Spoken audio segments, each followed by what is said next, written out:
Picture this. Over 200 adventurers are caught in a fierce snowstorm on the roof of the world, Mount Everest, with rescue crews racing against time to pull them to safety. It's a heart-pounding scenario that highlights the raw power of nature and the human spirit's determination to conquer it. But what happens when the mountain fights back? This gripping tale from the eastern slopes of Everest isn't just about survival. It's a stark reminder of the risks that come with chasing dreams at such dizzying heights. And this is the part most people miss. The personal stories behind the headlines, like one woman's frantic efforts to save her husband from the icy grip of the storm. We recently connected with a woman living in the bustling southern Chinese city of Shenzhen, whose spouse became ensnared in this perilous situation. On September 27th, he embarked on an ambitious 12-day hiking expedition along Everest's eastern flank, a route known for its breathtaking views but also its unpredictable weather. For beginners wondering about such treks, think of it as a guided adventure, where experienced leaders help navigate the treacherous terrain. But even with preparation, Mother Nature can throw curveballs like sudden blizzards. Fast forward just over a week to October 5th, when she received a satellite phone call from him, those handy devices that work in remote areas without cell service, pleading for assistance. His entire group was immobilized by relentless snowfall at the Oga campsite nestled in the Karma Valley. This campsite, like many on Everest, serves as a crucial rest stop for climbers acclimating to the altitude, but in this case, it turned into a snowy prison. Without hesitation, the woman, who prefers to remain anonymous, alerted the local county police. They informed her that other stranded hikers had already reached out, and rescue teams were on the way. But even for rescuers, it's not easy, she explained. They need to clear snow to make a path. Local villagers and guides have also been mobilized to assist. This collaborative effort underscores how community support is vital in such emergencies. Blending official responders with those who know the land intimately. Recounting her husband's ordeal, she shared his vivid description of the nightmare. The snow started falling heavily, so we stopped moving forward and set up camp. But the snow kept piling up during the night, and we were afraid it might collapse our tent, so we had to keep shaking it off.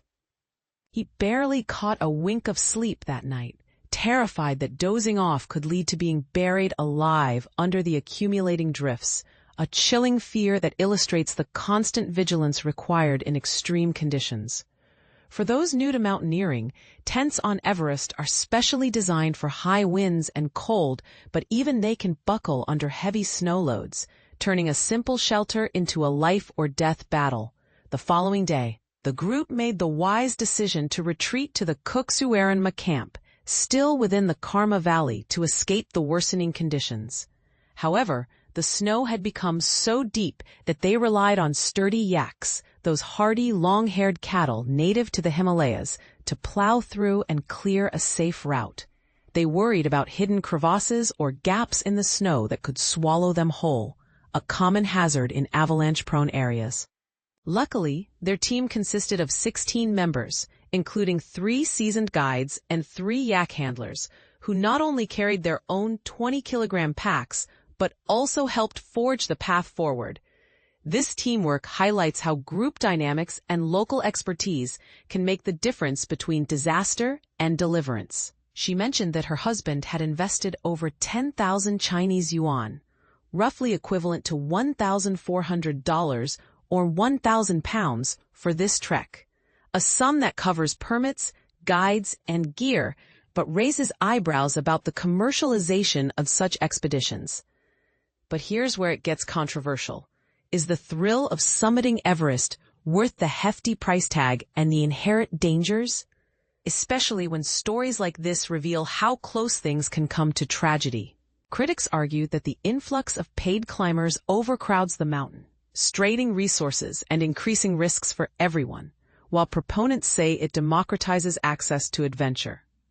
What do you think? Should Everest treks be more regulated to prioritize safety over profit? As of now, her husband's team is anticipated to reach Kuksuaranma safely later this afternoon, a hopeful update in an otherwise tense saga. "I hope his team reaches them safely," she said, echoing the anxiety of loved ones worldwide who watch from afar. This incident serves as a powerful example of past Everest mishaps, like the 2015 avalanche that claimed 18 lives, reminding us that even with modern technology and experienced teams, the mountain demands respect. In the end, tales like this one provoke deep questions. Do the breathtaking rewards of conquering Everest outweigh the life-threatening gambles? And in an era of climate change, which is making weather patterns even more erratic, should we rethink how we approach these high-stakes adventures? Share your opinions in the comments. Do you agree that the risks are too high, or is this just part of the allure? Let's discuss.